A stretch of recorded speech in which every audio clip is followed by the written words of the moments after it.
මම පොල් කඩන බණ්ඩාර මේ එතකොට මගේ තමයි ගංජා ගහක් උඩ තිබිලා මම ගෙදර නැති නිසා පොල් කඩන්න ගිය අතරේ අම්මා අරන් ගිහින් තියෙන්නේ ඒ පොලිසියෙන් ඇවිල්ලා නිකවැරටියේ ඩිවිෂන් පොලිසියෙන් ඇවිත් තියෙන්නේ ඒ සම්බන්ධව අපි අම්මගේ විස්තර ටික අහලා බලමු මෙන්න මේ විදිහට.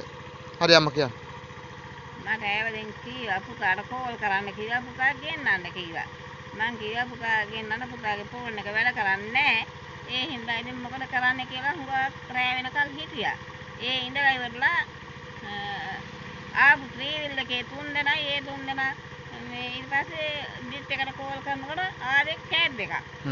කැබ් එකේ ඒ ලොකු මහත්තයා ආවට පස්සේ මං කිව්වා මහත්තයා මොකද නෝනෙක්වත් ආවද එහෙම නැත්නම් පොලිස් ස්ථානට කවුරු හරි නැතුව ඉතින් මං කියන්නේ ඉතින් ඔයාලත් එක්කද කියනකොට කීවා මේ අන්න වයසයි අම්මට මොනවද කියලා හිතන්නේ මොනවද අම්මා කියලා ඇහුවා යා. ඒ අහලා මං එක ගියා. ගිහලා කණ්ඩ බොන්න එහෙම දුන්නද? ගිහින් මට කෑම එකක් ගෙනත් දෙන්න ඇහුවා මං එපා කිව්වා. හුඟක් රෑ වෙලා මට මාළු බනසෙකුයි තේහෙකුයි ගෙනත් දුන්නා ඒ කරාලා. එතකොට අම්මට දැන් මෙපලා පොලිස් කාන්තාවක් අතම්මත් එක්ක හිටියද එතකොට ඒ පොලිසියේ? පොලිසියේ මම මේ රිමන් එක ගාව පුටුව දාලා ඉඳගෙන හිටියා. ඔව්. ඊට පස්සේ රන්දිනිගම ගෑනු කෙනෙක් එක්ක ආවා. හා. ඩිට් එක ගිහින් අයියා එක්ක ආවේ ඒ නංගි මාත් එක්ක හිටියා බුදියා ගන්න. එතනින් පස්සේ දැන් අම්මාගේ ගංජා ගහක් කියලා කියන්න කිව්වද පොලිසියේ? මට මගේ ගංජා ගහක් කියලා කියන්න කිව්වේ නෑ. ගංජා ගහ පුතාගේ. නමුත් මේ පුතා එක්කේ හිටියේ නැති නිසා දැන් මම එක්ක. ඔව්. එතකොට අම්මා කියන්න බෑ මං ගංජා ගහක් උඩ හැදුවේ නෑ කියලා. මං කිව්වා මං වතුර දාන්න ගියෙත් නෑ ගංජා ගහක් මං හැදුවෙත් නෑ මං දන්නෙත් නෑ. එහෙම තියද්දෙන් තමයි මං එක් කරගෙන ආවේ. එහෙම කියලා කිව්වා. ඉතින් යාළුවනේ ඔන්න ඕකයි ඇත්ත සිද්ධිය.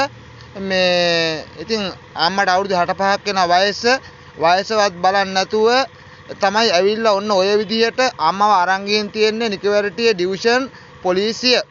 ඒකට හේතුව තමයි අහල පහලා ඔත්තුවක් දුන්න කියලා කියන්නේ. ඒ කෙසේ වෙතත් ගංජා හැදුවා නම් හදපු අයිතිකාරයා ගෙනියන්න ඕන.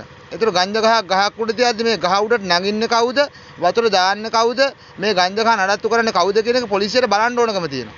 ඒවා කිසි දෙයක් නොකර අර වෙලේ මූ කනවා කියලා මුවහමලට තරණ කතාවක් තමයි මේ වෙන්නේ. මම මේ වෙනකොට ලංකාවේ ගංජා අරගලයක් කරන මිනිස්සෙක් විශේෂයෙන් වසන්තසේන වැඩියංග මේ මහාචාර්යතුමත් එක්ක ඒ වගේම ලෝකේ අන් අයත් එක්ක එකතු වෙලා යන ගමනක්. ඒ යන ගමනේ එන බාධා තමයි මේ පැහැදිලි කරන්නේ. ඒක නිසා නිකවැරටියේ ඩිවිෂන් පොලිසිය ඔයිට කලිනුත් අපෙන් පරිගැනීම උදෙසා ගංජා 10ක් මය කාමරයේ තිබුණා කියලා අඩි 9මාරක් උස බිත්තියෙන් පැනලා මේ අරන් ගිහිල්ලා ඒත් අම්මා හිර කරා. ඒ වගේම මේ දෙවෙනි අවස්ථාව. ඒක නිසා පොලිස්පතිතුමා ඇතුළු ඒ වගේම නීතිපති ඒ වගේම අන්තරාදාය කෞද්ද පාලක මණ්ඩලය ඒ වගේම ජනාධිපතිතුමා විශේෂයෙන් මණ්ඩල කුමාර දිසානායක ජනාධිපතිතුමා ඇතුළු මාගේ ප්‍රේක්ෂක ජනතාවට මා මේ කරුණු ඉදිරිපත් කරනවා. මෙයට යුක්තියක් ඉෂ්ට කරලා දෙන මෙන් ඉල්ලා සිටිනවා. මම පොල් කඩන බණ්ඩාර. බොහොම ස්තුතියි. ජය වේවා.